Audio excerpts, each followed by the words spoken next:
तर आज मी संध्याकाळी ऑफिसमधनं आलेली होते आणि ओम मला रोज असं घ्यायला येतो दारापाशी. सकाळी सोडून जाते मी त्याला, तेव्हा तो झोपलेला असतो, पण संध्याकाळी मात्र तो घ्यायला येतो मला. आणि माझी संध्याकाळची अशी रात्री 9 वाजून जातात मला यायला. आणि आल्याबरोबर मला हे असं बेडवरचं सगळं त्याने सामान विस्कटवलेला असतो तो सगळं आवरावं लागतो. कारण हे सगळं असं घरात आल्याबरोबर आहे ना, बेडवरती असं सामान विस्कटवलेलं आवडत नाही मला. आणि हे मी सगळ्यात पहिला टास्क हेच करते, सगळं बेड वगैरे आवरावरी करायचं. आणि आजकाल सध्या उन्हाळा पण भरपूर जाणवायला लागला. होळीच्या नंतर तर लवकरच म्हणजे उन्हाळा खूप जोरात जाणवतो आहे. मला वाटतं 41-42 टेम्परेचर आहे ठाण्याचं सध्या चालू.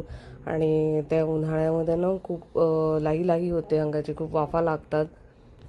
आणि आपलं ट्रॅव्हलिंग पण भरपूर असतं. आपण ट्रेनमध्ये ट्रॅव्हल करतो, खूप लोकांच्या संपर्कात येतो. त्याच्यामुळे मी आल्याबरोबर सगळ्यात पहिले अंघोळीला जाते, छान फ्रेश होऊन मग बाकीचे कामं आवरते. आणि हे सगळं अंघोळ झाल्यानंतर मी सगळ्यात पहिले केस वगैरे विंचरून घेते. कारण काय होतं की आपण केस विंचरलं ना तर आपल्याला फ्रेश वाटतं, आपल्या डोक्याच्या जे नसा असतात ते एकदम मोकळं होतात आणि मग आपल्याला फ्रेश वाटायला लागतं. रात्रीची झोप वगैरे छान लागते. स्वयंपाक वगैरे घरात करून ठेवलेला असतो, त्याच्यामुळे त्या स्वयंपाकाचं मला काही टेन्शन नसतं. स्वयंपाक वगैरे करून ठेवलं, नंतर भांडी कुंडी वगैरे काही गोष्टी असतात ते सगळं मी आवरून घेते. आणि दुसरा टास्क माझा असा होता की मला ना मेकअप बॉक्स होता तो नीट व्यवस्थित करायचा होता. कारण मेकअप बॉक्समध्ये बराचसा सामान माझं संपूनसुद्धा गेलेला होता, त्याच्यामुळे मेकअप बॉक्स मला ऑर्गनाईज करायचा होता. आणि जसं मी मागच्या व्लॉगमध्ये सांगितलेलं होतं, मी घरात असले ना की असं बांधूनच घेते केस वगैरे, जास्त ठेवत नाही. आणि त्यानंतर मग टास्क होता माझा जो कपडे वगैरे ठेवलेले होते. हे काय होतं की आठवडाभराचे कपडे आहेत ना, आपल्याला खूप रात्र उशीर होऊन जातो, मग आठवडाभराचे कपडे ते सगळं असं साचून जातात त्याच्यावरती, त्या बॅगमध्ये, लॉन्ड्री बॅगमध्ये. ते सगळे धुतलेले कपडे असतात वगैरे.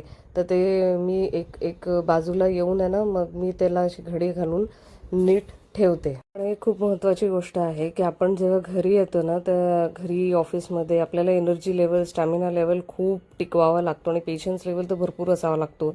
आणि हे आमच्या मुलासारखे, ओमसारखे मुलं असले की मग पेशन्स लेवल तर भरपूरच असावा लागतो. कारण तो आहे ना खूप खूप खूप अस्ताव्यस्त करून ठेवतो काही काही वस्तू. तर ते सगळं करायला भरपूर वेळ लागून जातो.